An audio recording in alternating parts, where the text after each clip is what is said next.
So, my name is Brian Bingham, and I'm a director and shareholder of Highlander International Paper Recycling. And we're here today for two or three reasons.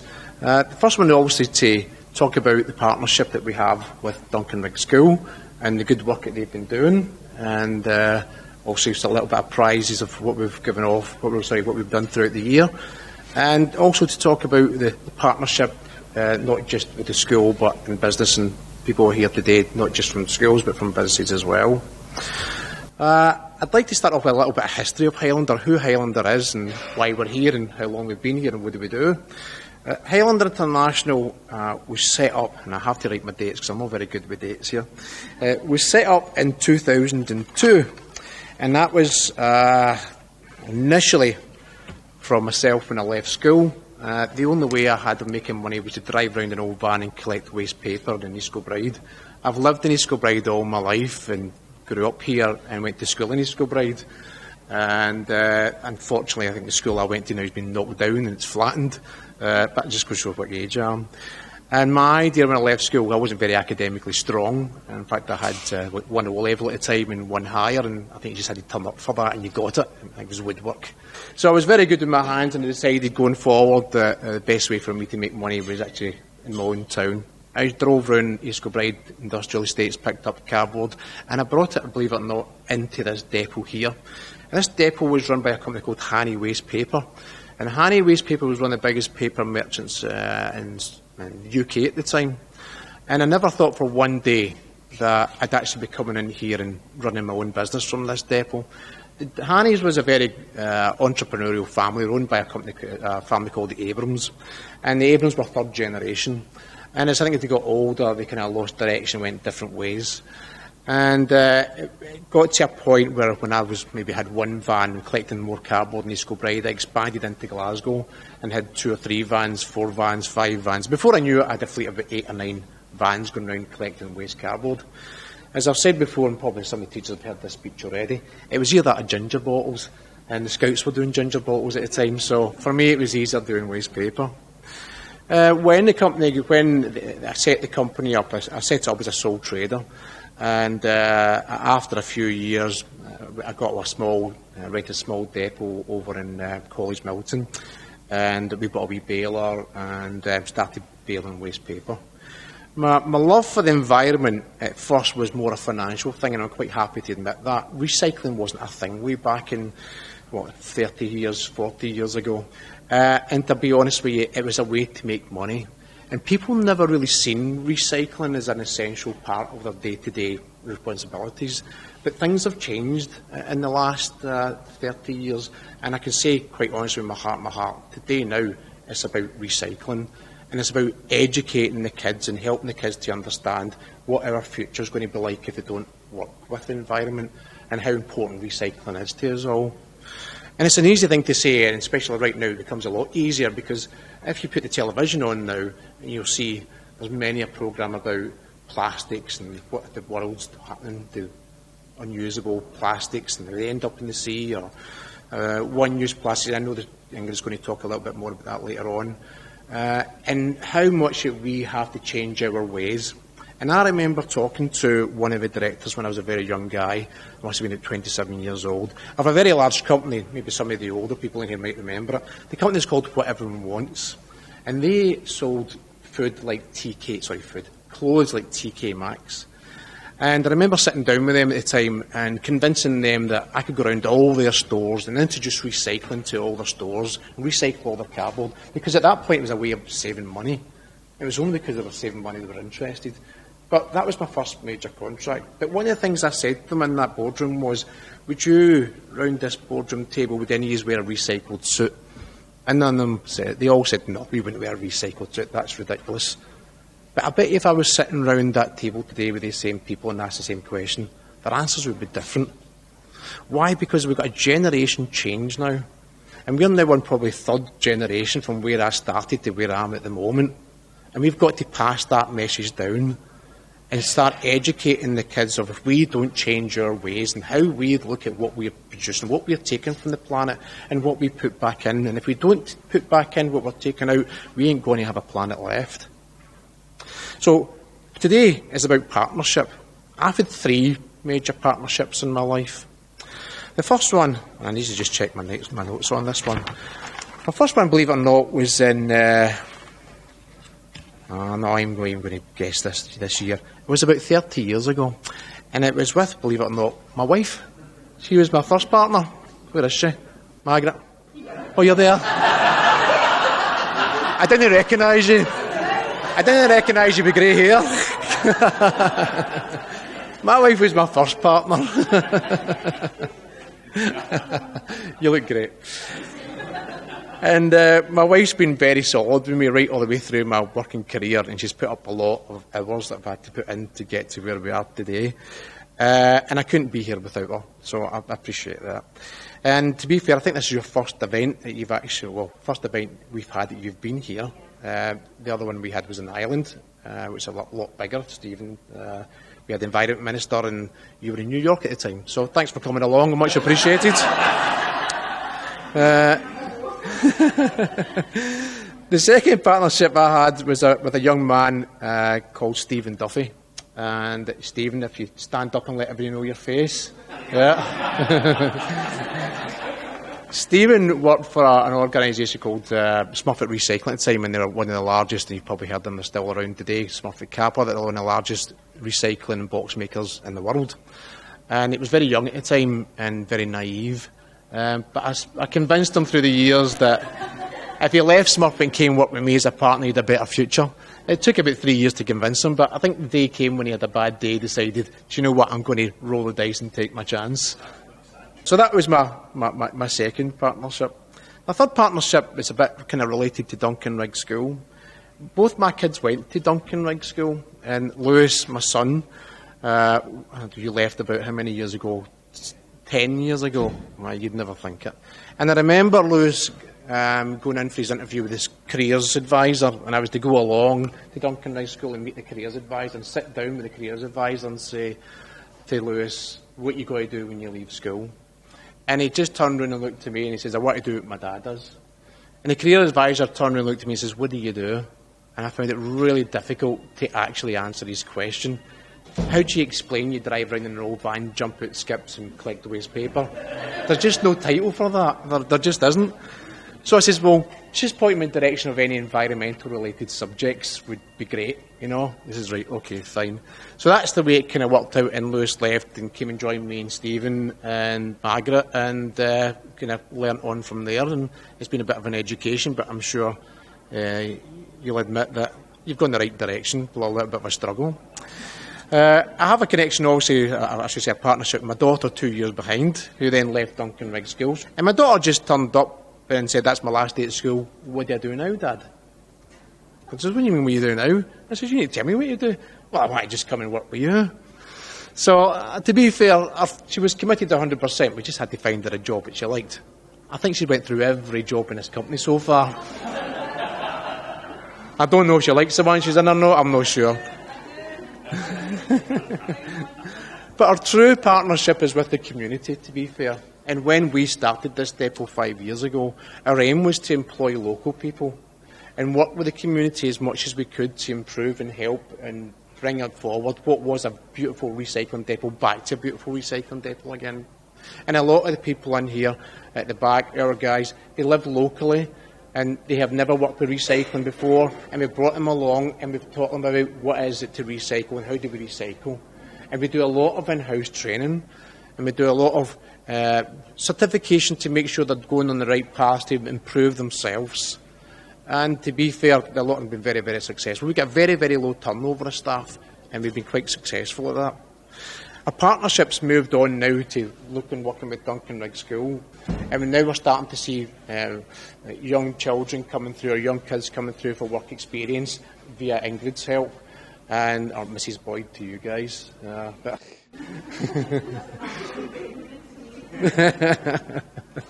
So our partnership's now a bit more obviously in what we're doing with the local community, what we're doing with the schools, and how can we improve that. And next year we've got a good programme when you come back. What else we're going to do, and how we're going to introduce kids into school, and from school into businesses, and how do we go about making life a lot easier from when they leave school to coming into businesses. So it is all, for me, environmentally related, but it's also about bringing the kids forward and being confident in what to do with themselves. So on that note, I'm going to hand over to Ingrid. Yes. Just to say, I'm delighted to be here today with my colleagues, pupils from Duncanrig. We've got parents, we've even got grandparents here, and we've got ex-pupils who are working now for Brian, so I'm absolutely delighted. I'd like to say we've been working with Brian for over a year now, and we've been involved in so many projects, and if I had to tell you them all in detail, you'd be lucky to get to the buffet by 5 today, so I won't get into a lot of detail. But one thing that I would like to tell you about was Brian came down to the class one day and he told the pupils really about the Highlander journey, how he got to be so successful. And the kids were sitting goggle-eyed watching him. I'd never seen them sit so quiet before. And then we got into teams, and I took my team and I said, listen, we're going to decorate cupcakes. I said, I want each cupcake to be bespoke. It's got to have a unique selling point and it's got to be absolutely different. And I could hear Brian saying to his team, right guys, standardisation, division of labour, I want each cake to be exactly the same. We're going to sell them in batches and that way we'll sell much more. And this wee cheeky chap said to me, listen Mrs Boyd, no offence, but I'm not doing what you're telling me to do. I'm doing what that millionaire guy's telling them to do. What can I say? What can I say? So on that note, I'll pass you over to Linda Fabiani. My goodness, that's quite a pair to have to follow. I'd like to just pick up on some of the things that Brian said, because I'd like to just pick up on some of the things that Brian said, because first of all, the environment for me and recycling. And what I think is happening here, worries we have about plastics, Duncanrig School and Highlander International, is something that is of mutual benefit. They're very, very recent, you know, for those of you still at school, yes, it seems just the school is getting help, obviously opening up horizons, and you know about people going through school. But can I say to you that 20 years ago, when I went into Parliament in Highlander, having part of that social responsibility, 20 years ago when I went to visit a family in Canada, businesses in Kilbride want to work with schools. I've seen examples that they had different all over the town, different things in their house, and now we're all the same. So we were a bit behind the curve when it came to competition. So it's fairly recent, and it's been stepping up quite a bit lately. You know, we all know primary schools about plastic pollution in the oceans, for example, climate change, not just in the oceans, the environment, but inside and recycling the mammals and the sea creatures that live in the oceans. A very, very good place. Yes, it's a real problem. The other thing that Brian said that really struck me was something about, I hear that all the time, I consider myself not privileged because I didn't grow up in East Kilbride. And actually, so for those of you that did, get wonderful people who want to do great things, but the reality is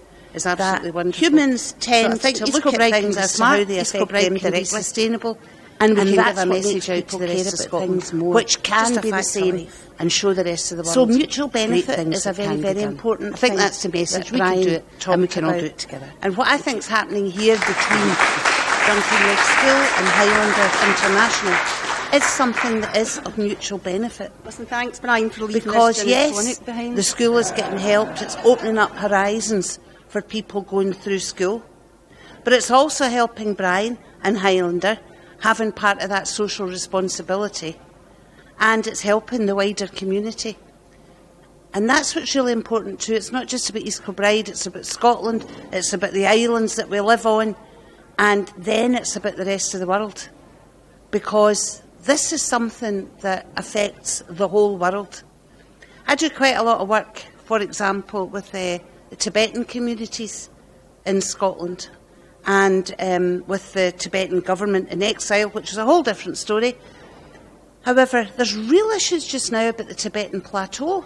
You know, we hear about the environmental problems at the North Pole and the South Pole, but nobody talks about the bit in the middle, which is the Tibetan Plateau that is really environmentally degraded at the moment. That affects all the rivers that flow down and service the whole world. So we're all in it together.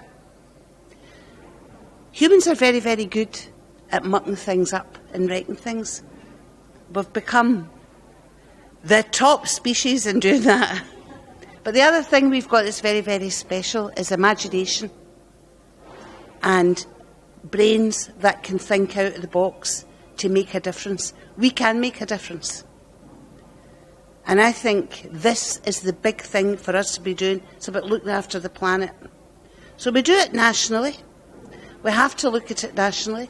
We have to look at renewable energies, for example, because of climate change. We have to look at stopping all the waste that we produce without reusing it, and that's recycling, bringing it all together. But the other thing that's very important is that these things start small and grow out and become large. So it has to start locally. So, led by young people, because it is young people that force change and lead change, led by young people in partnership with business, in partnership with those who have the honour and privilege of serving their communities. We've got hard decisions to take. But as Brian says, we can do it if we do it in partnership and if we all do it together and we all take responsibility for that. So that's the message I'd like to leave.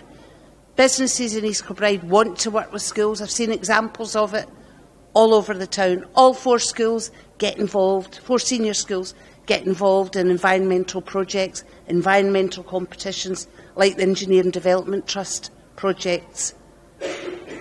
All the primary schools get involved in talking about climate change, talking about the environment and recycling projects. East Kilbride's a very, very good place that thinks, as Brian said, he was brought up in East Kilbride, he wants to give something back. I hear that all the time. I consider myself not privileged because I didn't grow up in East Kilbride. So for those of you that did, I think the actual spirit you have to do things for your own town is absolutely wonderful. So I think East Kilbride can be smart, East Kilbride can be sustainable, and we can give a message out to the rest of Scotland, which can be the same, and show the rest of the world great things that can be done. I think that's the message. We can do it, and we can all do it together. Thank you.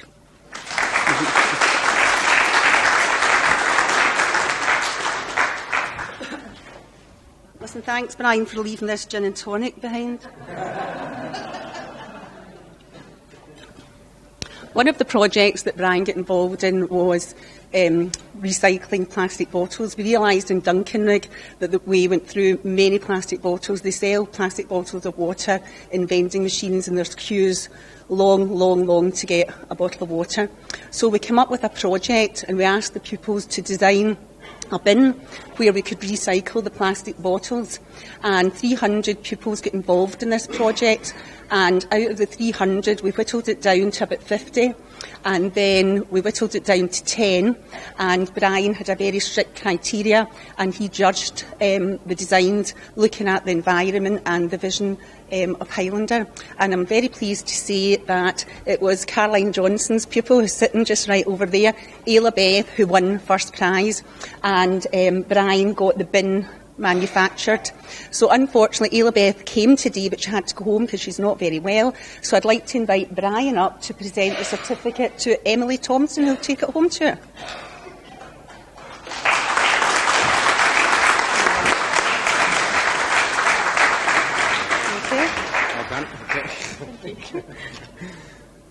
Thank you very much. The reason why we picked this bin as design was because it showed the difference in the environment between the fishes being happy in fresh water and also the fishes on the other side not being so happy in liquid water. So it gave us that impact in one bin for the good and the bad and what we're trying to achieve. That's why this bin, although they were all designed very difficult to choose, but by far this was to do because of that impact. Fabulous. Right, it's your turn now, Jill. Okay, so one use is no use project. I want to tell you a wee bit about that. So Duncanrig's Scottish Studies class wanted to leave a positive legacy before they left. With Mr Alan Wilkie, he worked with them. So during their research, they found that 1 million plastic bottles are bought every minute, and 13 million tonnes of plastic leaks into the ocean every year. So the pupils thought the solution: stop buying single-use bottles of water.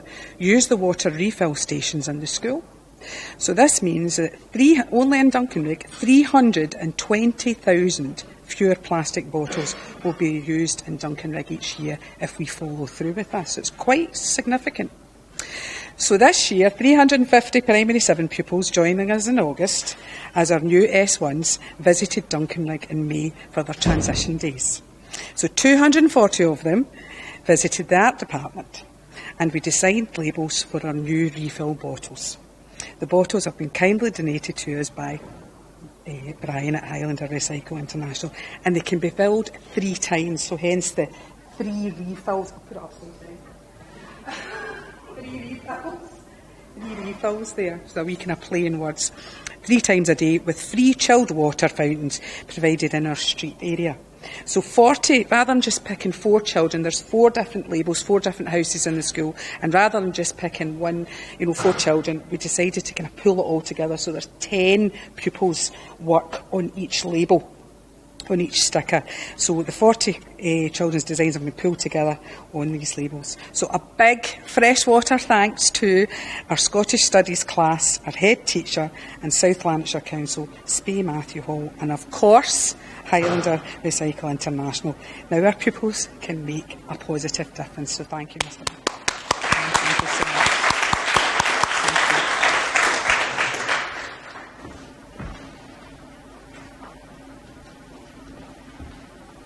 Thank you, Jill. Next up, Martin. Being totally the usual teacher, I'm unprepared for this. There's some paintings up there in the art gallery that some fantastic pupils have produced over the last 2 weeks. Brian invited us to be involved in an environmental art project, which was basically to create paintings of an environmental theme and to show the beauty of Scotland. And my pupils have done fantastically. They've worked like wee Trojans, and I'm just here to say, brilliant, okay. And that's it. Okay.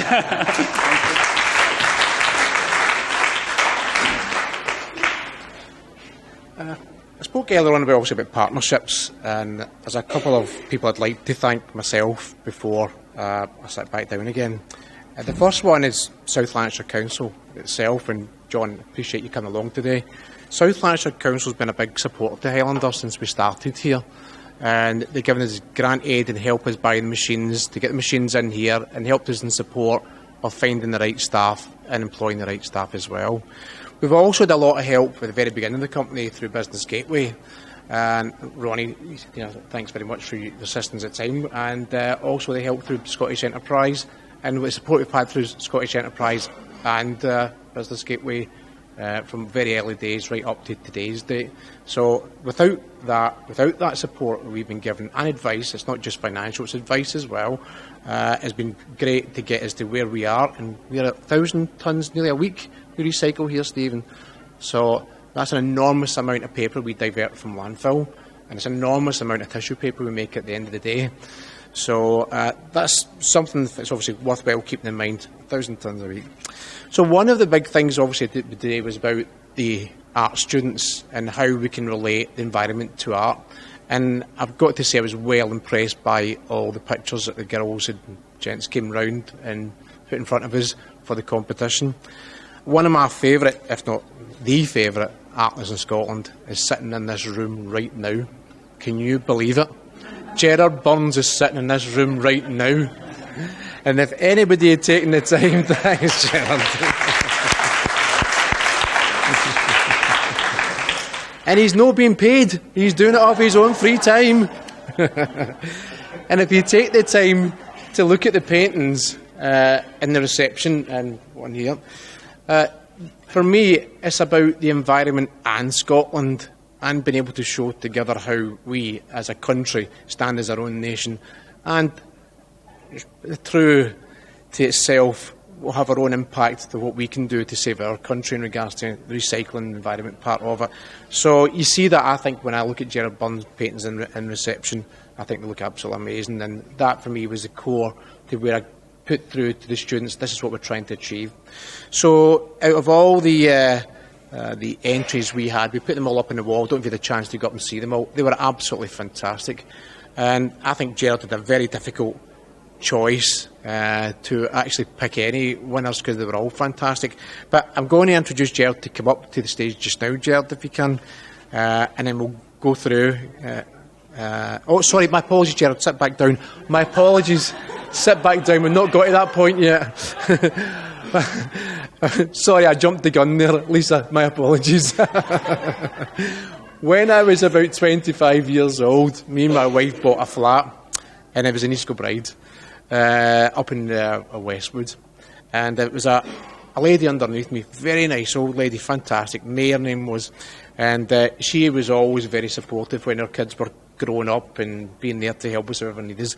And there was a young girl who used to come in, she had a granddaughter called Lisa, and used to come in to see her every now and again. And this young lady would pop in on her way back from university, and she always wanted to be a doctor. And she was always so polite and always so pleasant. And I always wondered how Lisa got on and what was her outcome and how did she... Obviously, unfortunately, we're now 20 years down the road and we've moved 2 or 3 times since then. And it wasn't until one day I was walking through Straven and I suddenly seen this name on the wall above a shop. It says, Lisa Cameron MP. And I looked at my wife and I said, no, is that Dr. Lisa Cameron? Is that the same little girl that used to live, whose granny used to live below us? And I said, that is the same little girl. I couldn't believe it. So I went and came back and I googled Lisa Cameron, and here she was with a big smiling face. So I thought, there's no way we can have a day like this without Lisa coming along and telling us now what she's hearing down in Westminster as an MP, from going from a wee girl who just lived down the stairs coming to see her granny to being here today to then tell us what's happening down in Westminster. So before we jump to yourself, Gerard, sorry about that, Lisa, would you mind coming up and giving us a few words? And where's your bandana?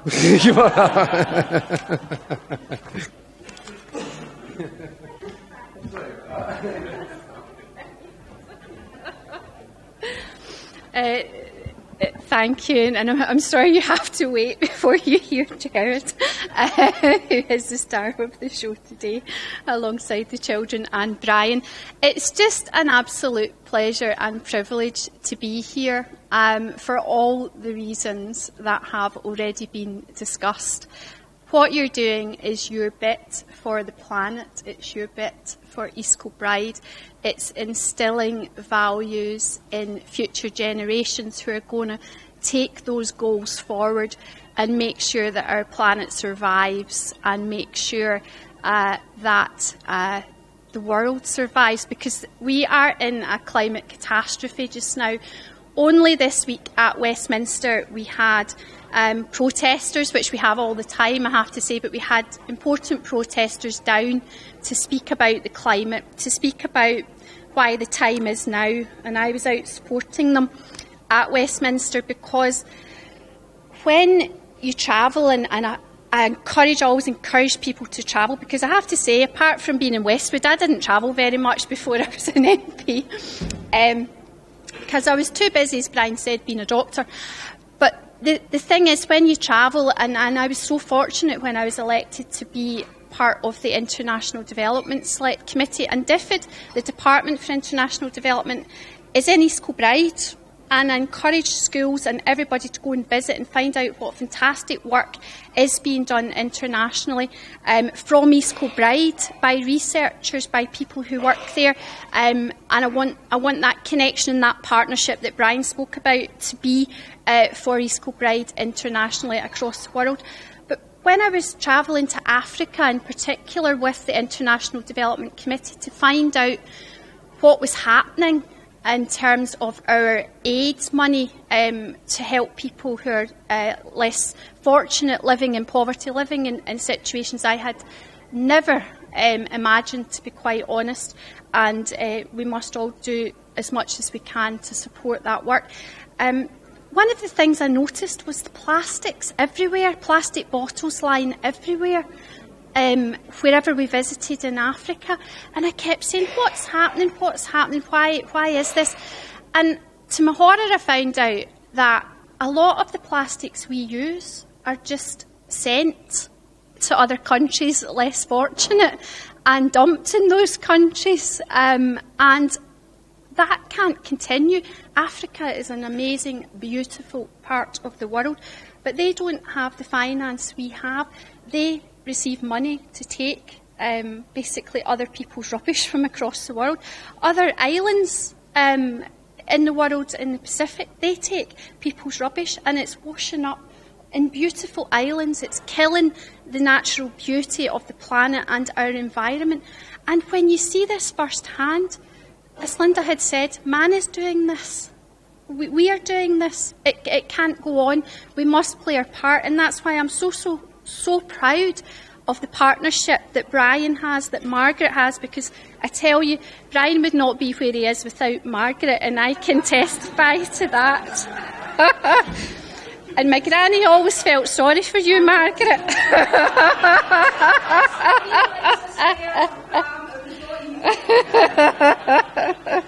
She did. But the amazing thing about this business, about Highlander, and I certainly didn't put Highlander and Brian together. I didn't know Brian was Highlander till he contacted me, because Brian's not from the Highlands, I have to say. He's from Westwood. You know. So let's just get it in perspective, Brian.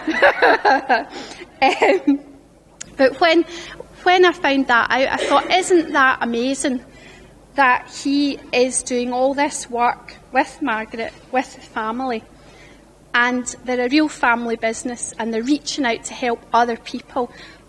As well as being fantastic at recycling, you're a fantastic entrepreneur as well, Brian.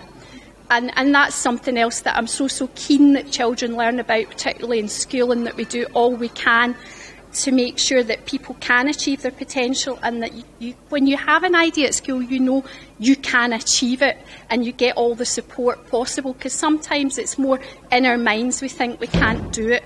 We can do it. It all comes together in this company and its partnership with Duncanrig. Now, I was a pupil at Duncanrig many years ago. You're old school. It's all shiny and new now. I was a pupil at Duncanrig, so it's particularly touching for me today to be here with Brian and Margaret and with Duncanrig and all of the other people who are here today to say this is wonderful, and I really hope that this expands, and that, you know, because small things grow into amazing things in Scotland, in East Kilbride, which is where my heart is, and across the world, and you're playing your part, and thank you so much. Thank you for today. Thank you for joining it all together and helping us to know that this is important for the planet, but also important in terms of young people and their paths ahead, and championing all of the work that they do. And just before I finish, because Brian only gave me 15 minutes, and that's fine. Nearly never gave me any minutes at all, actually. It's also a real privilege to say that I have nominated Highlander for an award at Westminster for Responsible Business Champion 2019. So if we can give them a round of applause.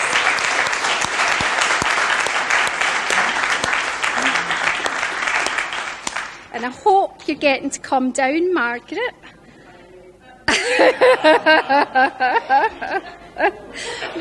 but we're looking forward to seeing you there. And this story as well is, I mean, we were both in the same close in East Kilbride, and look what's happened, look what can be achieved. So never ever believe that you can't achieve your goals. You can achieve your goals, and if you can help other people and the planet and do good for the world as well in it, which is what Brian and Margaret have been doing, then that is an amazing, amazing thing. So thank you so much for having me here today and for allowing me to speak. And I am delighted again and privileged as your MP to have said a few words. Thank you.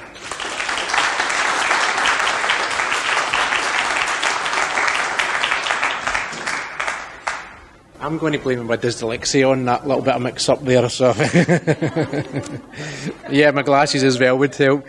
So yeah, Gerard, would you be able to come up and do our prizes for us? And, yeah.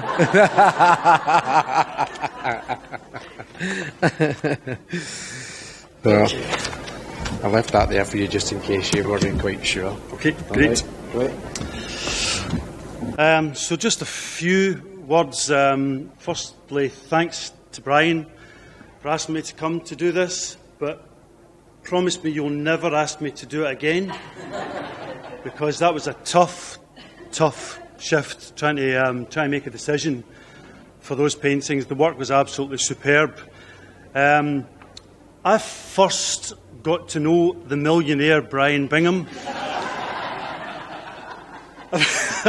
about a year ago, and actually that's a story. We won't do that just now, but there's a good story about how the two of us kind of got together. But Brian's commissioned some work. He's been very supportive of my work, and I'm really amazed to see as I came in the door today the big prints in reception. It looks just incredible. And the original of that painting, for those who are interested, that actually hung in Nicola's office in St Andrew's House for a couple of years, and they moved her to an oak-panelled room, and so they couldn't put the painting up on the wall, so she was absolutely raging. The painting's come back to me, so that's the pedigree of that piece. You can.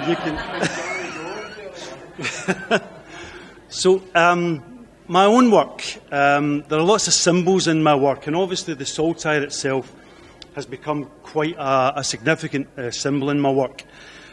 And I'm always asked, what's the point? Why the saltire? The answer to that question, there's kind of layers to it. The very first saltire painting, the painting which hung in Alex Salmon's office the whole time he was First Minister, behind his desk, was called The Rowan. Very, very famous painting, actually probably the most photographed and filmed painting of arguably the new millennium, because of the push for independence, because of the publicity around it. In fact, I was in China, my wife and I were in China, and we saw it in the telly in China, so there you go, jumping up and down like a madman.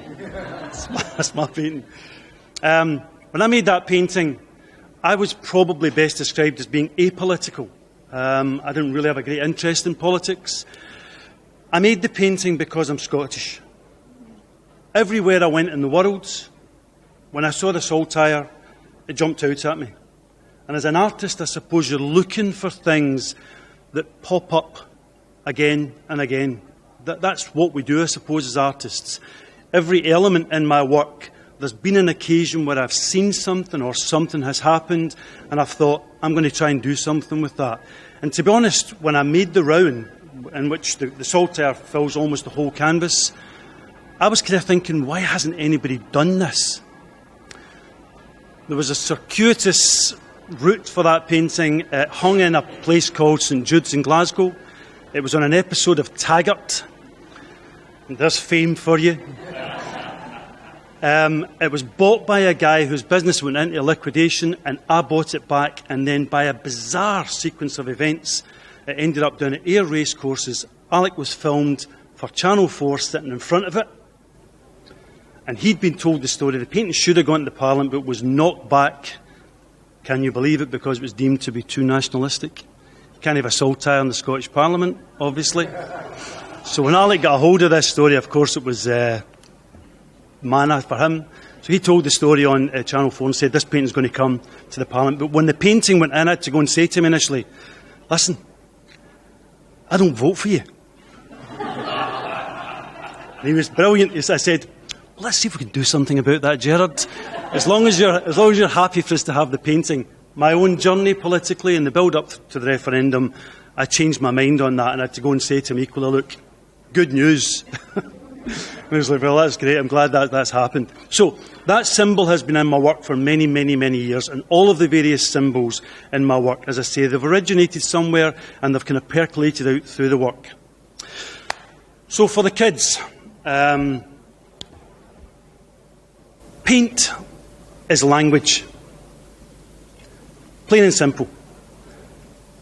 This wee thing here, if we take this as a for example, that's maybe an unkind word, this is a lie. That's not a lady with a red coat standing in among trees. I've convinced you that that is the case by using brush strokes and by using paint. It's about technique. I often use the analogy, a musical analogy, when I'm speaking about my work. If you want to become a concert pianist, you need to build up technique. If you want to become a sportsman, Andy Murray, a golfer, you need to build up technique. And at your stage in the process, in my opinion, that's what you should be focusing on. Building up your hand skills and building up your technique.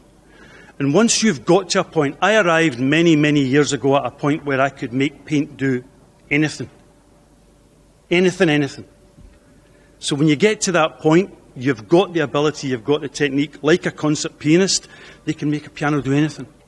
So then you're free to express yourself, to really begin to push in and to begin to think about what you want to do with the paint rather than what you can do.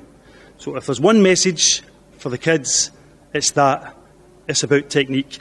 The oldest story in the world, how do you get to Carnegie Hall? Practice. Hunters and hunters and hunters of practice.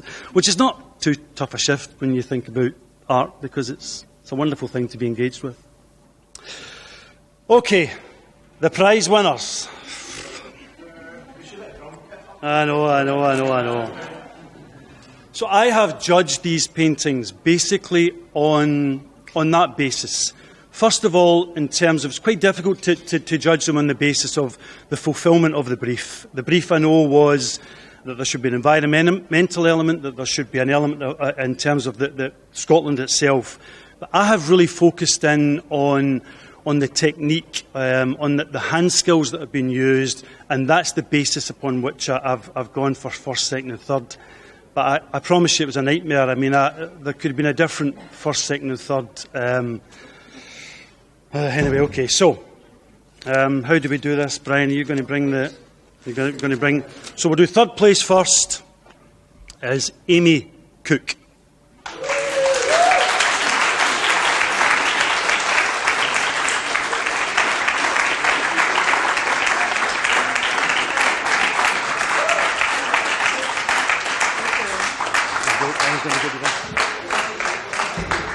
Stay up here. This is a fabulous piece, I have to say. I think this is a really brave wee painting. There's an American artist I'm a real fan of, a guy called Edward Hopper. And actually, when you go back, you should have a look at some of his work. The handling of the paint, and I was asking your teacher, these have been painted using a combination of tempera, poster paints and so on, which is quite tough. Actually, it's quite an unforgiving medium. So if you get a chance to get up close to this painting, the actual blending skills, the way that she's pushed the paint around, the contrast between the greener areas and the kind of the rocks and so on, it's fabulous. I have to say, I'm really, really impressed with this piece. So keep it up. Well done.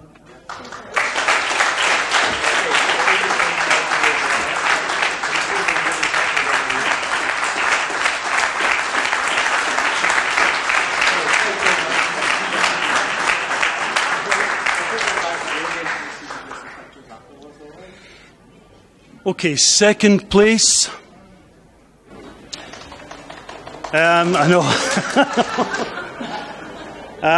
Quite a different painting, and I'd chosen this one for different reasons. For a painting to work, and actually possibly, Amy, your painting, it could have been possible to miss it because it's very subdued. The colours you've used, you really had to spend the time and look at it. The second prize, basically, if you were to judge a painting on its impact, this one stands out from the crowd, I think. Lee Perry. Is Lee not here? She's not here? Okay.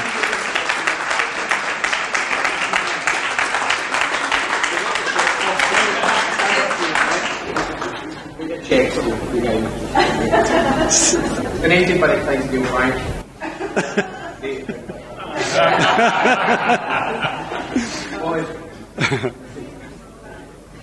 Well done.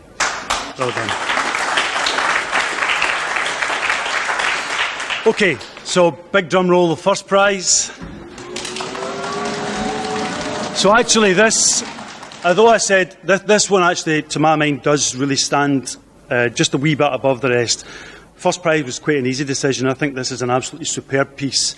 And if you go back to what I was saying about paint being language, there are certain things that you need to get right for a painting to work. You need to have a wee think about colour, you need to have a wee think about composition, but the brushwork, the way that the brush is used, the strokes that the artist uses with the brush, that's what takes you on the journey.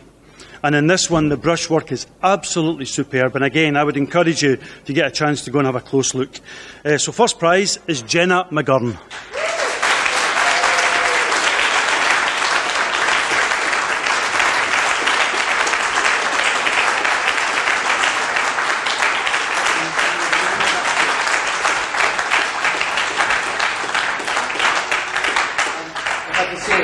Kindness of Gerard's heart, Gerard donated a signed print as first prize. So you're welcome to take this away after you get your photographs taken, but I'll be difficult to grant it from my hands.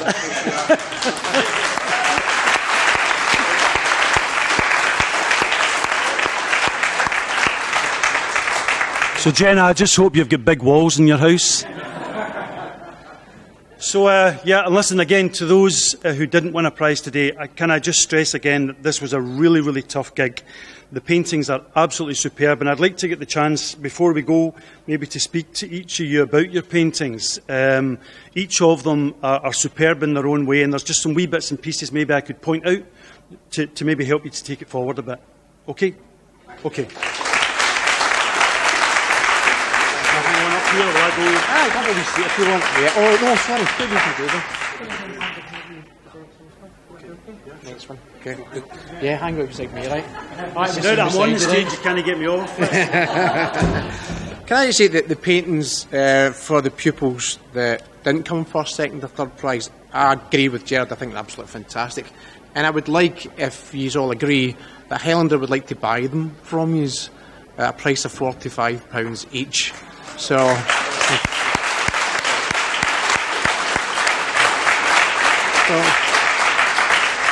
if you feel you want to take them home, because I appreciate it probably worth more than £45, the amount of work it's gone into them, and I think I'm getting them at a steal at £45 each. So if you feel you want to take them home, absolutely understanding. If not, leave them on the wall, and they'll be placed in and around the offices of Highlander International. So thanks for all your hard work, very much appreciated. Thank you. So, I have a couple of last-minute things I'd like to just say before I go. There's a couple of people who are maybe not quite expecting this, but Clarice, I'd like to just bring out a bouquet of flowers and ask Ingrid if she'd come up on the stage.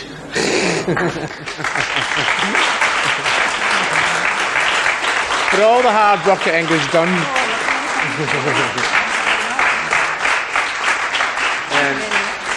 Have a seat with you. You've done so well. And it's my birthday as well. Oh, no way!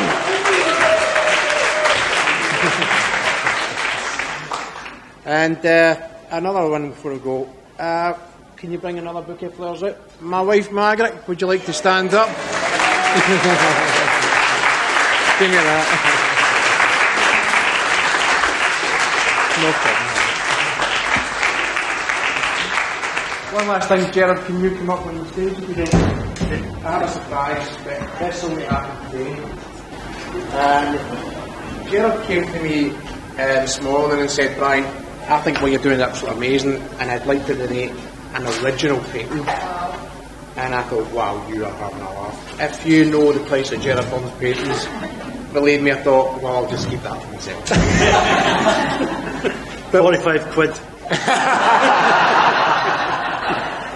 But I've got to say, when I started working with the schools and what they do, and the amount of work and passion I see through the teachers, and the amount of extra time they put in, unpaid time, and you can see in someone that they have passion of what they're trying to put through. Would you like to bring it through? So the painting, Gerard, is donated original. Let's see, bring it up. Would you like to give it to Gerard? And I'd like to, for all our hard work and our time, unpaid and passion I can see in it, I would like to give this to Ingrid.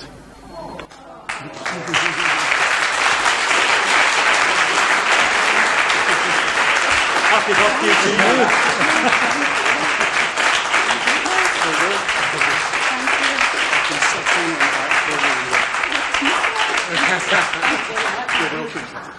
Okay. I can't speak, I can just say thank you very much. Best birthday present ever. Thank you. Brilliant.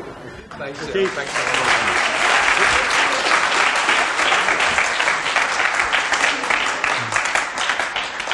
So, I'm coming to the end, obviously, of why we're all here. I have put down, if anybody's interested, in a guided tour around the factory. We are still a working factory. We're probably still working till about 3. Angus, our factory manager, I'm not sure if you let the boys home early already, Angus, but if they're still working. I would like to have an opportunity to say thank you to a few other people. The reception was actually done up by ourselves and from the help of 2 very talented men who are here today, Ches and Wes. Would you like to stand up, Ches and Wes?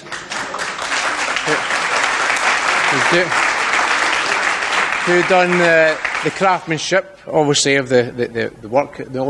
All the materials recycled, all the wood in the reception is recycled, all the tree itself was a yew tree. It came from the forest, it was blown down in a storm. And to be fair, the specialised craftsmanship that these guys put in is phenomenal. So, well done, guys. Anybody who wants a guided tour of the factory, see Stephen, and he'll put you into whatever blocks, take you around. The guided tour of the factory is probably going to take around 25 minutes. It's actually very interesting. Some areas will still be working, some areas won't be working. It's a very dangerous place to be, but to be fair, it's very interesting as well. We process paper for banks, governments all around the world, and just basic cardboard right through to just normal paper, white writing paper which you write on.